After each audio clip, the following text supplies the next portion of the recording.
Et nous voici.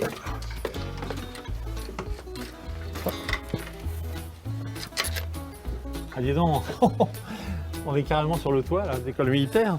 Exactement, une vue imprenable. Et pas plus haut. Hein. Presque. La grande dame de fer là.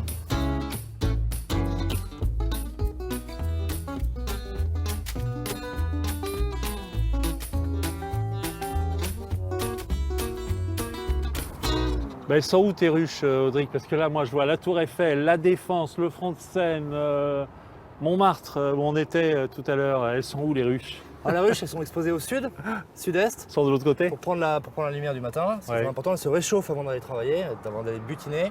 Donc exactement, elles sont juste derrière là. Mais ça vient d'où cette idée de mettre des ruches? En plus, alors à Paris déjà, mais en plus sur le toit, ici on est vraiment au sommet de l'école militaire.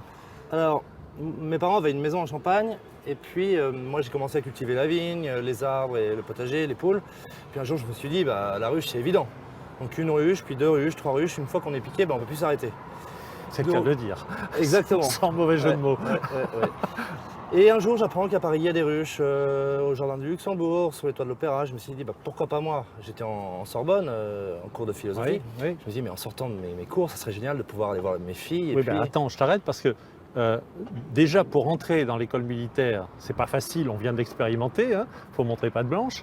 Mais alors pour toi, venir ici, sur le toit de l'école militaire, avec des ruches quasiment tous les jours, ça s'est fait comment? Alors je te dis tout de suite, j'ai aucun piston dans l'armée, aucune famille, aucun copain. Le 1er avril 2008, j'envoie un courrier au gouverneur militaire de Paris et je lui dis, voilà, j'aimerais installer des ruches aux Invalides, sur les toits, dans les douves.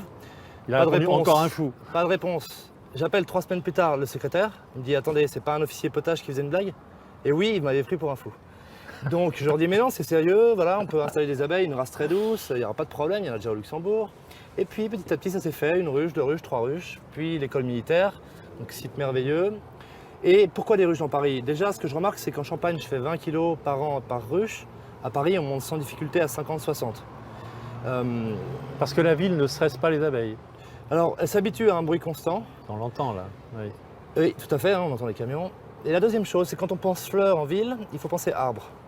Donc ici, vous avez une immense étendue de tilleuls, marronniers d'Inde, sophora du Japon. À Paris, vous avez des fleurs en permanence, alors qu'à la campagne, un champ de colza, oui, il miel, il va fleurir 1 semaine, ensuite c'est un désert biologique. Ouais. Autour du champ, vous n'avez plus une haie, parce que les paysans ont arraché depuis 50 ans. Et troisième chose, ce champ de colza qui miel, bah, il est bourré de pesticides. Voilà, c'est ce que j'allais dire. Finalement, malgré la pollution urbaine, finalement les abeilles, elles sont plus heureuses et plus saines ici en ville parce qu'il n'y a pas de pesticides justement. Je dirais, les espaces verts parisiens sont bio depuis une dizaine d'années. Ouais. 2, beaucoup plus de fleurs et surtout des floraisons continues et très diversifiées. Et puis 3, l'abeille est filtre de son environnement. Donc la première objection, mais c'est attendez, votre miel parisien, mais il est pourri, il doit être plein de diesel, d'hydrocarbures, et métaux lourds. Bah, je dis, bah non, premièrement, je l'envoie en labo chaque année. Et ce que je vois, c'est que l'abeille est filtre de son environnement et des polluants. C'est-à-dire qu'on retrouve rien dans le miel, un petit peu dans la cire, mais surtout dans le corps de l'abeille lui-même. Donc on peut faire des prises de sang, des prises d'hémolymphe, envoyer l'abeille en labo et comprendre un petit peu ce qu'elle a ramassé. Mais dans le miel Elle sert lui-même, de filtre, c'est ça que tu veux dire. c'est-à-dire qu'elle-même filtre pour donner un miel d'une grande pureté. Allez, tu te fais jamais piquer? Si, de temps en temps quand je fais une connerie. Ah, Ouais. qu'est-ce qu'il faut pas faire avec des abeilles? Il ne faut pas ouvrir, déjà si vous n'êtes pas apiculteur, et sans fumer. Ça c'est la première chose. La deuxième, c'est qu'il ne faut pas ouvrir quand il pleut et quand il y a beaucoup de vent. Là c'est encore bon. Un petit peu de vent, mais pas Un trop. petit peu, mais Ouais. on va bien voir si elles sont énervées tout à l'heure. Hein. Et la troisième chose, c'est, voilà, on ne s'improvise pas apiculteur. L'apiculture, c'est un métier. On apprend à ouvrir une ruche qui est nerveuse, on la connaît, etc. On sélectionne aussi De des toute façon, races. sur toi, je vais te laisser faire. Hein. Ouais, Je fais j'espère pas, bien. moi, De toute façon, à tes risques et périls. Hein. hein. Bon, d'accord. Tu n'as pas un petit équipement pour moi? Si, on a des à me équipements. prêter. Bon, Au allez, cas où. on va regarder les ruches de plus près. Super. Allez, on y va.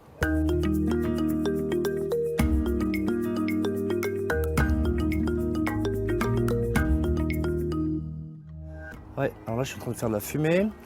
Et la fumée, c'est pas que ça les calme au sens strict, c'est que ça leur dit un signal qu'elles connaissent depuis la nuit des temps.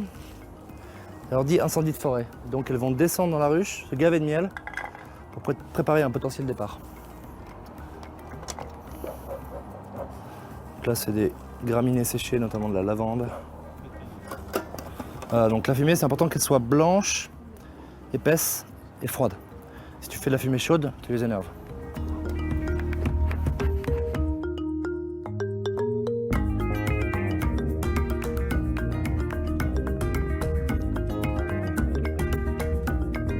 Bon, Ben, on va venir saluer cette on demoiselle. va l'ouvrir.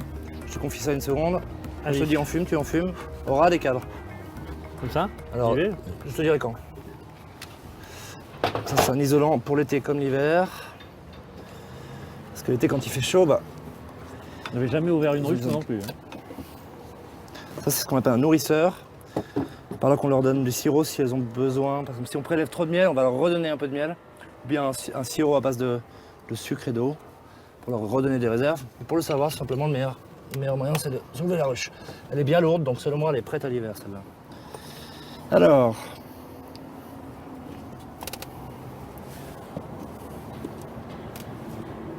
Ça colle, hein. C'est le eh miel. oui, c'est la propolis. C'est ce qui leur sert à aseptiser la ruche et fermer toutes les petites fissures.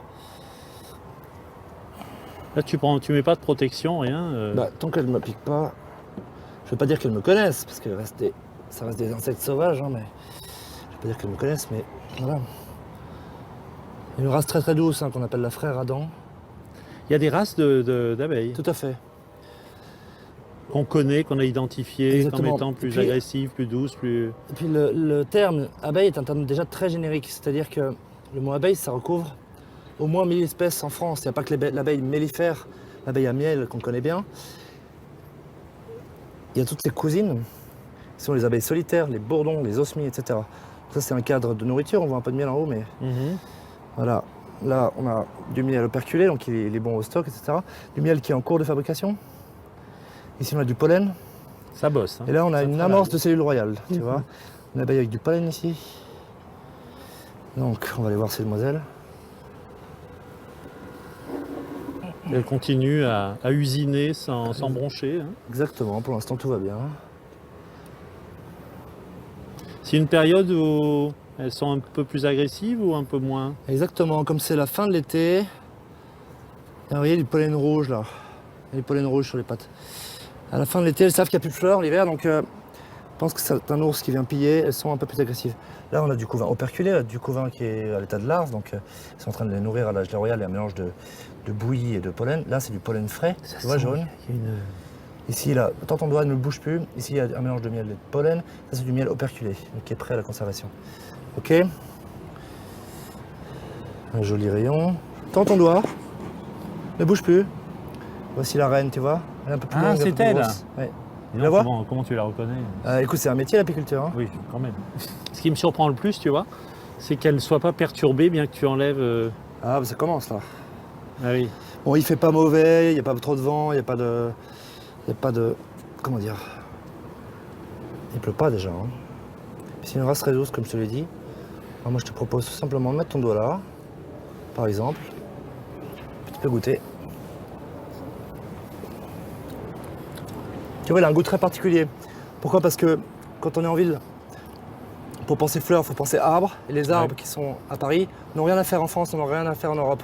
Je pense aux marronniers d'Inde, tilleul de Crimée, sophora du Japon, élanthe, mahonia, oranger du Mexique. Toutes les fleurs que tu vas trouver sur les balcons, etc., n'ont rien. Enfin, on peut avoir avec les fleurs qui sont naturellement présentes en France. Le romarin, il n'y a rien à faire à Paris. Il est normalement en Provence. Donc tu as un miel avec un goût exotique. Mais fin. Très.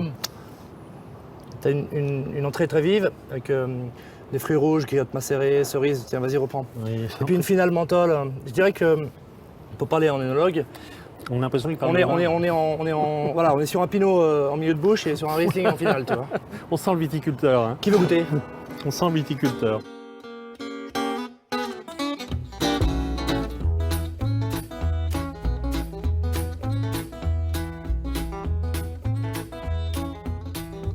Alors après l'explication, la dégustation, le miel de Paris, hein, c'est le miel d'Audric. Hein. Ouais. Il y a un numéro, hein. Là c'est le pot 355. Tu numérotes à chaque fois les pots comme Exactement, j'y passe mes nuits avec ma femme. Chaque pot est unique. Et c'est ce qui rend. peux l'ouvrir c'est ce qui montre le côté vraiment artisanal. Vas-y, je t'en ça? prie. Attends, laisse-moi faire. Puis alors on a un couteau d'enfer, hein, c'est pour couper le fromage. On laisse cadre. Je sais même pas ce qui rentre. Ah bah ça y est, mais tu l'as déjà coupé. Allez, tiens. Merci. Vieux comté.